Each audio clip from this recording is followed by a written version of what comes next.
로마서 16장 17절부터 27절까지예요. 로마서 16장 17절부터 27절까지입니다. 우리 같이 읽어보겠습니다. 로마서 16장 17절부터 27절까지입니다. 함께 읽어보겠습니다. 형제들아, 내가 너희를 권하노니 너희가 배운 교훈을 거슬러 분쟁을 일으키거나 거치게 하는 자들을 살피고 그들에게서 떠나라. 이 같은 자들은 우리 주 그리스도를 섬기지 아니하고 다만 자기들의 배만 섬기나니 교활한 말과 아첨하는 말로 순진한 자들의 마음을 미혹하느니라. 너의 순종함이 모든 사람에게 들리는지라. 그러므로 내가 너희로 말미암아 기뻐하노니 너희가 선한 데 지혜롭고 악한 데 미련하기를 원하노라. 평강의 하나님께서 속히 사탄을 너희 발 아래에서 상하게 하시리라. 우리 주 예수의 은혜가 너에게 있을지어다. 나의 동역자 디모데와 나의 친척 누기오와 야손과 소시바드가 너에게 문안하느니라. 이 편지를 기록하는 나 더디오도 주 안에서 너에게 문안하노라. 나와 온 교회를 돌보아주는 가이오도 너에게 문안하고 일성의 재무관 에라스도와 형제 구이도도 너에게 문안하느니라. 나의 복음과 예수 그리스도를 전파함은 영세전부터 감추어졌다가 이제는 나타내신 바 되었으며 영원하신 하나님의 명을 따라 선자들의 글로 말미암아 모든 민족이 믿어 순종하게 하시려고 알게 하신 바 그 신비의 계시를 따라 된 것이니 이 복음으로 너희를 능히 견고하게 하실 지혜로우신 하나님께 예수 그리스도로 말미암아 영광이 세세 무궁하도록 있을지어다. 아멘. 오늘 11개월을 열심히 달려오신 분들이 여러분들입니다. 그래서 앞뒤 좌우로 보시면서 참 수고했다, 참 애썼다, 힘썼다, 그리고 남은 한 달 동안도 힘차게 달려가 봅시다 라고 그런 마음을 갖고 우리 좌우로 보시면서 주님의 이름으로 축복합니다 라고 인사해 보겠습니다. 주님의 이름으로 축복합니다. 주님의 이름으로 축복합니다. 주님의 이름으로 축복합니다. 네, 한번 인사할까요? 주님의 마음으로 사랑합니다. 주님의 마음으로 사랑합니다. 주님 마음으로 사랑합니다. 주님 마음으로 사랑합니다. 묘하게도 올해 이 마지막 달에 로마서의 이 마지막 말씀을 우리가 접하게 되었습니다. 로마서 16장을 보게 되면요, 혹시 이름 헤아려 보셨습니까? 몇 사람이나 되는지? 무려 37명이나 됩니다. 꽤 많죠. 한 장에 이렇게 사람 이름이 가득 들어있는 그러한 장이 별로 없거든요. 그리고 우리는 이 사람을 통해서요, 신자다운 신자가 어떤 사람인가 하는 것을 우리가 살펴보았습니다. 한 줄 혹은 두 줄로 이제 평가된 이제 그런 인생이지만 그 한 줄 한 줄의 평가가 그냥 쉽게 얻거나 쉽게 받을 수 있는 그런 평가가 아니지 않습니까? 그리고 그렇게 평가를 받기까지 그들의 삶이 어떤 삶이었을까라고 참 많은 생각을 하게 되는 말씀들이에요. 바울이 그냥 이 사람들하고 이제 오랜 친분 관계에 있어서 그렇게 말하진 않았을 거예요. 아는 사람이어서 그렇게 쓴 게 아니었을 겁니다. 교회까지 추천을 하지 않습니까? 그리고 기쁨으로 그들을 영접하도록 권면할 정도라면 이들의 신앙적 삶이 얼마나 존귀한 삶이었고 얼마나 가치 있는 삶이었는가 하는 것을 우리가 생각하게 됩니다.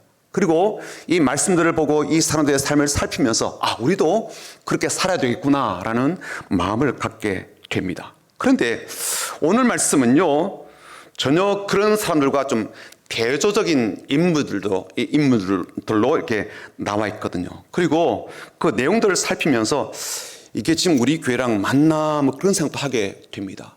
그럼에도 불구하고 이 말씀 자체가 갖고 있는 의미는 좀 대단해요. 왜 그런가 하면 뭐 저희 교회는 그렇게 큰 문제가 이렇게 없습니다만 지금 교회들이 너무너무 큰 어려움들을 겪고 있거든요. 교회가 깨지는 경우도 너무 많고, 그리고 법적 다툼으로 가는 경우도 적지 않고요. 참 누워서 침 뱉기 같은 이야기지만 그런 일들이 너무너무 많아요. 그래서 우리 교회는 뭐 그런 상태는 아니지 않습니까? 그럼에도 불구하고 오늘 이 말씀을 우리가 좀 잘 귀담아 들을 필요가 있는 게 뭐냐면 내용 속에 보니까 조심해야 될 사람들, 또 피해야 될 사람들, 가까이 하지 말아야 될 사람들에 대한 말씀이어서 그렇습니다. 이상한 점 뭐냐면 지난주에는 우리가 본받아야 될 사람에 대한 명단들을 다 이렇게 이름을 써줬지 않습니까? 그런데 오늘은요, 피해야 될 사람이 누군지 이름을 밝히지 않았어요. 아마 이름 밝히지 않은 이유가 있겠죠? 그 이유는 조금 이따 좀 살펴보겠습니다. 이름 밝히지 않았다 할지라도요, 그냥 해보는 소리는 아닐 거예요. 이런 사람 혹시 있을 수가 있으니까 뭐 높아시며 사는 이야기야, 그런 어떤 의미가 아닌 거예요. 굉장히 좀 심각해요. 왜냐하면 이 사람들이 교회 안에 있기 때문에 그렇습니다. 교회 안에 있기 때문에 강력하게 좀 경고도 하고 권면도 하고 있거든요. 바울이 그들에게 원한이나 혹은 개인적 감정이 있어서 그런 건 아니에요. 혹은 금요일하고 이틀 동안 이제 토요일하고 김장 우리가 이제 사역을 했는데 안 나온 분들 이름 딱 적었다가 지금 치는 그런 설교 아니거든요. 네. 오래전에 혹은 안 좋은 일이 있어가지고 잊지 못해 그런 것 때문에 개인적인 어떤 그런 관계의 문제 때문에 이렇게 한 게 아니거든요. 이들이 정말 교회 안에서 아주 영적으로 큰 문제를 만들어내고 있기 때문에 그러는 거예요. 그래서 오늘 본문은 이렇게 권면을 시작합니다. 17절을 보시면 형제들아 내가 너희를 권하노니 너희가 배운 교훈을 거슬러 분쟁을 일으키거나 거치게 하는 자들을 살피고 그들에게서 떠나라 라고 되어 있거든요. 조심해야 될 겨 이렇게 하지 않고 떠나래요. 이걸 원어적 의미를 좀 살려서 표현해 본다면 지속적으로 피하라 그렇게 되어 있기도 합니다. 그들로부터 영향을 받지 않도록 거리를 적당하게 두어야 된다라고 이야기를 하고 있거든요. 사실 교회 안에서 이런 사람들 주의하십시오 라고 말하는 게 참 어렵습니다. 또 그렇게 말을 하면 안 되고요. 목사가 그런 말을 한다는 자체가 지금 교회가 큰 문제이지 않겠습니까? 이런 말들을 참 우리가 하기 어렵단 말이죠. 그리고 우리가 보았던 것처럼 로마서 15장에서는 어떤 말씀을 들었습니까? 믿음이 연약한 자를 받아주라 그렇게 말씀 들었잖아요. 이해해주고 수용해주고 그 사람이 온전해질 때까지 기다려주어라 그런 말씀을 들었다고요. 서로 뜻이 같아지도록 때로는 내가 낮추고 내가 낮아지는 그러한 일도 해야 된다. 그래서 그 사람들 우리가 받아주고 용납해서 하나님께 영광을 돌려드리십시다 라는 메시지도 받았거든요.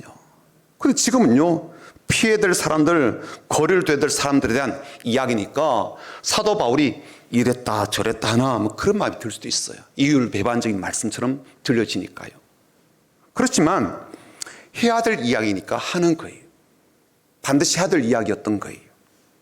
그리고 한번 곰곰이 생각해 보십시오.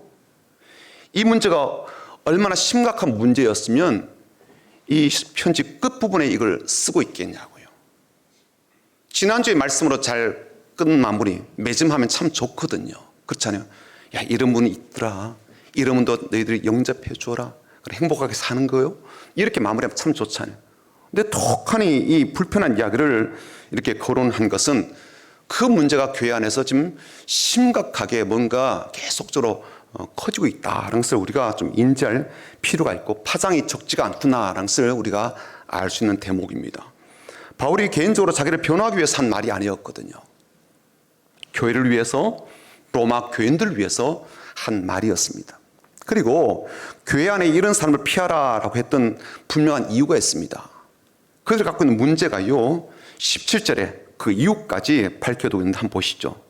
형제들아 내가 너희를 권하노니 너희가 배운 교훈을 거슬러 분쟁을 일으키거나 거치게 하는 자들을 살피고 그들에게서 떠나라 라고 되어 있습니다. 배웠어요. 알아요. 들었어요. 이미 내가 인지가 되었다고요. 진리에 대해서, 복음에 대해서, 교훈에 대해서, 교회 생활, 신앙생활에 대해서 배웠다고요. 배웠지만 어떻게 한다고요? 이 사람들요, 그 교훈을 거슬러서 분쟁을 일으키고 있대요. 다른 사람 앞에 거침돌을 놓고 장애물을 만들고 있대요. 이 사람들이 교회에서 분쟁을 일으키면서 사람들 사이를 이간질시키는데 이 목적과 과정 이유를 가만히 살펴보니까 복음마저 거슬러 가면서 그런 일을 하고 있더라는 겁니다. 복음, 신앙, 진리 상관없고 사람들 사이에서 이상한 말들 자꾸만 만들어내다 보니까 관계 사이에 파열음들이 자꾸 일어나고 있더라. 그런 뜻이죠. 왜 이렇게 분쟁을 만들어내고 자꾸만 걸림돌과 장애물들을 갖다 놓을까요? 문제가 있더라고요. 근본적 문제가. 18절에 그 문제를 이렇게 이야기해 줍니다. 한번 읽어볼까요? 18절입니다. 이 같은 자들은 우리 주 그리스도를 섬기지 아니하고 다만 자기들의 배만 섬기나니 교활한 말과 아첨하는 말로 순진한 자들의 마음을 미혹하느니라. 그 사람들의 속마음을 보니까 기가 막힌 거예요. 뭐라고 그래요? 그리스도를 섬기는 게 아니라 자기 배를 섬기고 있더라. 그렇게 말을 합니다. 하나님 예배하고 섬기고 하나님의 일을 하며 살아가는 게 아니라 그 사람의 속을 보니까 자기 욕심을 쫓고 살더라. 그런 뜻이에요. 말하자면 겉모양은 교인이지만 속 사람은 뭐 세상에 속한 사람이다. 그런 뜻이죠. 본문에 자기 배를 섬긴다 이 말을요 원색적으로 좀 표현하자면 자기가 먹고 싶어하는 것 그것을 위해 사는 사람 그렇게 이해할 수가 있습니다. 자기 입에 땡기는 것, 자기가 하고 싶어하는 것, 자기에게 즐거움을 주는 것 이걸 위해 살고 있더라라는 거죠. 그러니까 이런 사람들이 누구인지 이제 밝힌다라는 게 좀 의미가 없는 게 뭐냐면 사람이 평상시에는 그렇지 않았는데 어떤 일이 생겨가지고 이 사람이 그렇게 바뀌어질 수도 있잖아요. 저도 힘들다 보니까 이거 때려치고 그냥 포크레인 기사나 할까? 뭐 그런 마음이 들었다고요. 그런 일이 벌어지잖아요. 그러니까 이름을 특정하지 않았던 거죠. 그리고 우리의 마음을 가만히 들여다보니까 어떤 때는 그런 게 쑥쑥 올라오더라고요. 어제까지 잘 하다가 오늘 홀라당 넘어질 때가 있고요. 오늘 어떻게 좀 잘 살아냈는데 내일 그냥 또 엎어지기도 하니까요. 저도 얼마 전에 좀 후회가 되는 일이 있었습니다. 내가 왜 그랬을까? 왜 그런 표정을 지었을까? 왜 그런 말을 했을까?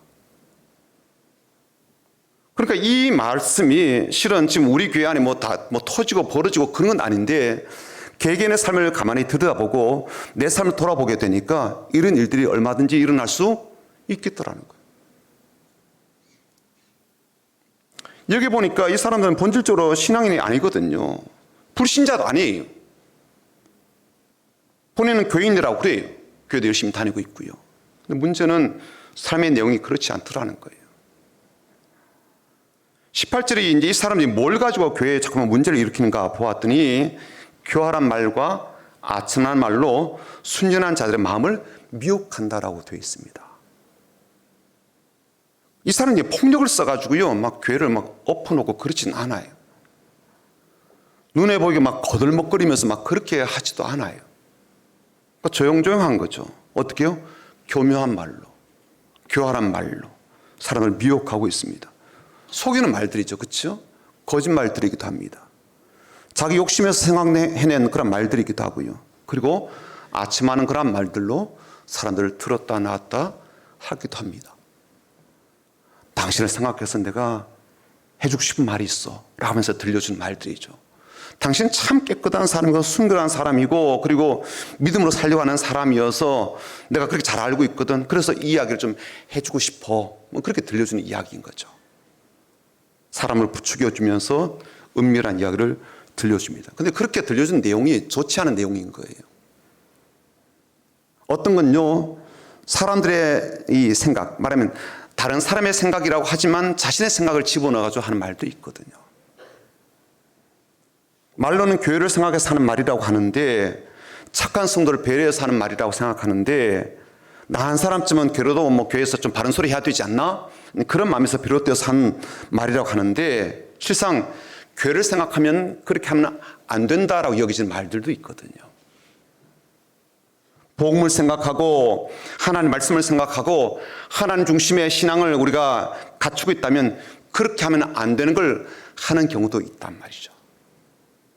이걸 좀 잘 우리가 분별할 필요가 있습니다. 그래서 17절에 보면요, 그런 자들을 살피고라고 되어 있어요. 그러니까 살펴야 된다는 거예요. 그냥 봐서는 잘 몰라요. 괜찮은 것처럼 보여요. 그런데 살펴보면 이게 아닌데 라고 여겨진단 말이죠. 근데 만약 우리가 사람들을 살펴도 잘 모른다면 우리가 한 번쯤 내 기준이 어떤 기준인가 좀 생각해 보는 것도 필요할 것 같아요. 뭐냐면 저도 사람을 잘 모르겠더라고요. 저희에게도 이제 새로운 이제 사역자를 이제 청빙하려고 지금 신청을 받고 있고 그런데 한데 제가 늘 고민하는 게 뭐냐면 제가 사람을 잘 못 봐요. 실패한다라고 생각되기도 하고 내가 왜 그렇게 선택했을까라고 그렇게 마음에 들기도 하고요. 그러다 보니까 분별이 잘 안 되어서 좀 속상한 면도 있습니다. 왜 사람을 그렇게 내가 잘 못 볼까라는 것 때문에. 오늘 우리 한번 기준을 좀 세워본다면 이런 기준을 우리가 갖고 사람도 좀 살피고 그 내면도 좀 살펴볼 수가 있지 않을까 싶습니다. 그 사람들이 나한테 들려준 말들이 있겠죠. 그렇죠? 그런 말들을 이런 기준으로 한번 보면 좀 어느 정도 답이 나오지 않을까 싶은데 이런 기준이에요. 그 사람이 하는 그 이야기가 우리 교회에 도움이 되는 것일까?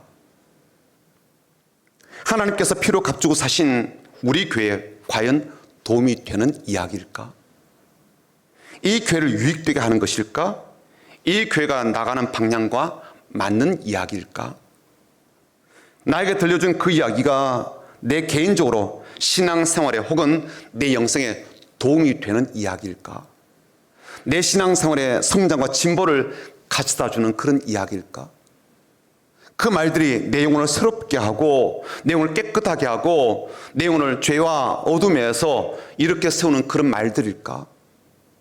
그런 제안과 그런 말들이 나를 하나님께 더 가까이 나아가게 하는 그런 말들일까? 내가 주님과 더 친밀하게 지내도록 그렇게 해주는 말일까? 하나님 말씀을 더 사모하게 만들고 마음이 더욱더 하나님께 집중하게 하는 그런 말들일까? 아니면 내 마음을 흔들어 놓고 자꾸만 생각이 복잡해지게 되는 그런 말일까? 내 소명을 더 분명하게 해주고요. 그리고 그 소명 향해서 달려가도록 내 마음을 다시 끌어오르게 하는 그런 말일까? 물론 우리 감정이 상하는 말도 있죠. 그렇죠? 듣고 싶지 않은 그런 말도 있을 겁니다. 그러나 이게 내 영혼에 유익한 말일까? 이걸 우리가 좀 돌아볼 필요가 있겠죠. 우리가 지난주에 신자다운 신자의 삶이 어떤 것인지 우리가 조금 살펴보았습니다. 그래서 그 기준 갖고도요, 우리가 이 말들을 한번 생각해 볼 수 있을 것 같아요. 그 사람이 나에게 한 그 말이 나를 신자답게 세우고 있을까? 그 말들이 내게 영적인 고민을 깊게 하게 하고 그래서 하나님께 기도하게 할까? 아니면 신앙에 대해서 회의적이게 만들고 교회를 떠나게 하는 그러한 말이 될까? 예배에 대한 열정을 내가 갖도록, 열정 식지 않도록 계속해서 내 마음을 불태우게 하는 그런 말일까? 이게 하나의 기준이 될 것 같습니다. 이런 기준만 가져도요, 그 사람의 그 말이 우리에게 피할 말인지 붙들어야 될 말인지 수용해야 될 말인지 아니면 그 자리를 떠나야 될 말인지가 좀 구분이 되지 않겠습니까? 그래서 사도 바울은요 19절에 이렇게 권면합니다. 19절 한번 보시죠. 같이 읽어보겠습니다. 너의 순종함이 모든 사람에게 들리는지라 그러므로 내가 너희로 말미암아 기뻐하노니 너희가 선한 데 지혜롭고 악한 데 미련하기를 원하노라. 그러니까 선한 데는 좀 지롭게 열심을 다하고 악한 데는 좀 우리가 거리를 두고 살라 그렇게 권면하게 됩니다. 선한 일에는요 지혜로움이 필요하죠. 민첩하게 행동하는 것이 필요합니다. 마음을 쏟아서 하는 그러한 마음가짐이 우리 가운데 필요하죠. 이번에 김장 작업은 우리가 해마다 한 350포기 정도 했는데 200포기를 더 얹었습니다. 제 마음엔 참 잘했다라고 생각되는데 그렇게 생각된 이유가 뭐냐면 삶이 많이 어려워졌잖아요. 그래서 이 김장을 원하는 사람이 꽤 많아졌습니다. 기다리고 있고요. 좀 잘했다라고 생각이 됩니다. 그런데 이 김장이 많다 보니까 아무래도 뭐 이틀 동안 하지 않을 수가 없었어요. 그래서 금요일에도 토요일에도 많은 분들이 오셔서 도와주시고 이 사역을 할 수가 있었습니다. 이번에 보니까요 오신 분들이 숫자가 많긴 했지만 손발이 그렇게 척척 맞더라고요. 그리고 일이 일사천리로 진행이 되고 순간 삭제처럼 그렇게 깔끔하게 잘 마무리가 되었습니다. 그래서 더 감사하죠. 선한 일에 이렇게 민첩하게 지럽게 온 마음을 쏟아서 한 덕분에 원래 김장 사역도 잘 마무리가 되었고요. 이번 주 화요일에 이제 전달만 하면 모든 것들이 실제적으로 마무리가 되게 됩니다. 그래서 수고하신 분들에게도 감사를 드리고 비록 우리 교회가 크진 않지만 그래도 끊임없이 꾸준하게 나눌 수가 있어서 너무 좋다라고 생각이 됩니다. 그런데요 반대로 오늘 말씀 보시는 것처럼 악한 일에는 거리를 두라 그랬습니다. 악한 것은 가까이 하지 말라 그렇게 말씀하고 있습니다. 휘말리지 말고 순결함으로 살도록 말씀합니다. 어떤 분들은요 뭐 내가 중립지킨다 내가 너무 깊이 빠지지 않을 거야 그냥 적당하게 내가 여기 자리 지킬 거야. 교회 일에 너무 깊숙하게 개입하게 되면 시험 들 일 많고 상처받을 일 많고 이런저런 소리 듣게 될 거야. 그런 일이 벌어질 수도 있어요. 그렇지만 여러분, 신앙생활을 그렇게 하진 않잖아요. 왜 그런가 하면 우리가 가족이지만 서로 상처를 주고받을 때가 있습니다. 상처를 주고받는다고 가족에서 내가 떠나지는 않잖아요. 그렇죠? 마찬가지로 교회도 그렇습니다. 살아가다 보면 상처를 줄 수도 있어요. 아픔을 줄 수도 있고요. 감정을 상하게 할 수도 있습니다. 그렇다고요 팽개치고 떠나지는 않아요. 가족이니까. 선한 일에는 지혜로움이 필요하고 악한 일은 잘 분별하여서 그 일에 꿰매 빠지지 않도록 우리가 조심해야 되겠죠. 그래서 오늘 본문에 보면요 굉장히 강한 톤으로 말한 부분이 있습니다. 20절이에요. 보실까요? 평강의 하나님께서 속히 사탄을 너희 발 아래에서 상하게 하시리라. 말하자면 교회 안에 분쟁을 만들어내는 배후 세력이 있는데 그게 사탄이래요. 그러니까 사탄이 뒤에서 획책해서 그 사람을 이렇게 저렇게 이용하고 있다라고 볼 수도 있습니다. 그만큼 이게 큰 죄다 그렇게 볼 수가 있다는 거죠. 그래서 바울은요 로마 교회가 이런 악함과 잘못된 영향력 아래 있지 않도록 이렇게 권면하고 마음을 다해서 기도하고 있고 또 이렇게 기도하는 사람이 있다라고 소개를 해주고 있습니다. 21절부터 23절까지가 바로 기도하는 사람들의 이 이름들이거든요. 한번 보실까요? 나의 동력자 디모데와 나의 친척 누기오와 야손과 소시바드가 너에게 문안하느니라. 이 편지를 기록하는 나 더디오도 주 안에서 너에게 문안하노라. 나와 온 교회를 돌봐주는 가이오도 너에게 문안하고 이 성의 재무관 에라스도와 형제 구아도도 너에게 문안한다 그랬습니다. 문안만 하는 게 아니죠. 그 교회를 위해서 계속 기도하고 있다 그런 뜻입니다. 교회 영적 형편을 두고 염려하면서 교회를 걱정하면서 그런 마음으로 기도하는 사람이었거든요. 그래서 이 사람들이 여러분들을 문안하고 있습니다. 잘 지내십시오. 평안 중에 거하십시오. 주의 주신 교훈과 복음을 따라 사십시오라고 그렇게 권면하죠. 여러분, 이 사람들은 로마 교회 성도가 아니지만 로마 교회를 기도한단 말이죠. 저는 마찬가지로 지금 우리 교회도 그렇다라고 생각합니다. 우리 교회 교인이 아니지만 우리 교회를 위해서 기도하는 사람도 저는 적지 않다고 생각하거든요. 일단 우리 부모님들이 기도하잖아요. 그렇죠? 내 자녀가 여기 다니니까 성민교회를 위해서 기도한단 말이죠. 그리고 우리의 삶 가운데는요 다른 교회를 위해서도 열심히 기도한다고요. 고향 교회를 위해서 기도하기도 하고 우리 또 주변 지역에 있는 교회들을 위해서 기도하기도 하죠. 그리고 내 영적 출생에 아주 큰 힘이 되어주었던 그런 교회나 목회자를 위해서도 기도한다고요. 우리도 그렇게 기도하지 않습니까? 그러니까 우리 교회를 위해서도 이렇게 많은 분들이 기도하고 있다라고 생각할 수가 있죠. 그런데 사도 바울이 로마 교회를 향해서 마지막으로 부탁한 내용이 있는데 바로 26절입니다. 26절 한번 보시죠. 같이 읽어보겠습니다. 26절입니다. 이제는 나타내신 바 되었으며 영원하신 하나님의 명을 따라 선자들의 글로 말미암아 모든 민족이 믿어 순종하게 하시려고 알게 하신 바 그 신비의 계시를 따라 된 것이니 이 복음으로 너희를 능히 견고하게 하실. 마지막 부분이 뭐라고 되어 있냐면 복음으로 너희 자신을 더욱 견고하게 하라라고 권면하고 있거든요. 나를 위해서 기도해 주고 우리 위해서 기도해 주는 분들이 많지만 그 사람들을 의존하는 것이 아니라 우리는요 복음을 들었고 그 복음 붙잡고 견고하게 서나가며 교회도 그렇게 세우도록 말씀을 하고 있습니다. 사랑하는 성도 여러분, 이제 로마서 마지막 말씀까지 우리가 듣고 보았습니다. 받은 교훈도 있고요 기도 제목 삼은 것도 있을 거예요. 그런데 이 로마서를요 한마디로 딱 통틀어서 한번 표현해 보라 그런다면 저는 복음이라고 말하고 싶어요. 복음. 왜 그런가 하면 로마서 1장 1절과 2절도 복음으로 시작하고 마지막 절은 이 27절도 그렇게 마무리되고 있거든요. 로마서 1장 1절과 2절 한번 볼까요? 이렇게 되어 있습니다.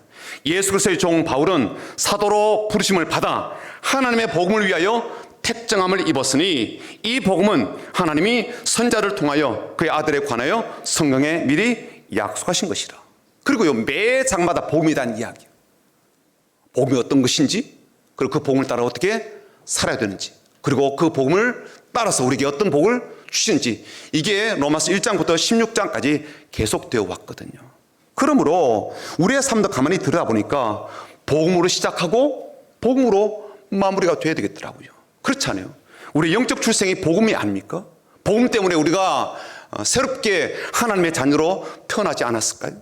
그리고 우리의 과정 자체가 복음에 의한 그러한 삶의 과정이고 마지막 주님 앞에 서게 될 때도 복음으로 말미암아 주 앞에 서게 될 것입니다. 그러므로 복음이 인생의 시작이고요. 그리고 복음이 삶의 마무리죠. 우리는 복음이 전부인 그런 삶이고 또 그런 삶을 살아야 될 거예요. 그리고 그렇게 복음을 위해서 신자답게 살아가고 복음을 위해서 세워진 교회답게 성장하고 더불어서 그 복음을 위해서 온힘 다하여 수고하며 달려가는 그러한 종들에게 우리 하나님께서 하늘의 놀라운 복으로 채워주실 것입니다. 그래서 20절에 보는 것처럼 평강의 하나님께서 사탄을 우리의 발 아래 무릎 꿇게 할 거예요. 그리고 하나님의 은혜로 충만하게 채워주실 것이며 26절에서 보는 것처럼 영원하신 하나님께서 우리가 하나님의 영원한 말씀을 따라 순종하도록 그렇게 붙들어 주시고요. 27절에 보시는 것처럼 지혜로우신 하나님께서 복음으로 우리를 견고하게 세워주신 것입니다. 올 한 해도 그렇게 이 하나님과 함께 잘 마무리하고 새해도 이 하나님과 함께 힘있게 달려나가는 우리 모든 성도들이 되시기를 주님의 이름으로 축복합니다. 아멘. 자, 이제 제가 기도하고 오늘 성찬 예식을 시작해 보려고 합니다. 성찬식은 늘 하는 것이어서 익숙하지만 그래도 새로운 마음으로 이 예식에 참여해 주도록 부탁을 드립니다. 제일 중요한 것이 주님과 연합되는 것 아니겠습니까? 주님께서 나를 위해서 그렇게 죽으시고 사흘 만에 부활하신 그 놀라운 은혜를 이 시간 다시 한 덧입는 그런 시간 되시기 바라고 더불어서 주께서 우리를 위해서 예배하신 그네 아래로 들어가는 그러한 자리가 되시면 좋겠습니다. 앞에 우리 성찬위원들 나오셔서 준비해 주시기 바랍니다. 준비하시는 동안 우리가 마음에 좀 묵상하면 좋겠습니다. 어떤 묵상이 있냐면 주님께서 어떤 마음으로 나를 위해서 희생해 주셨는지 어떤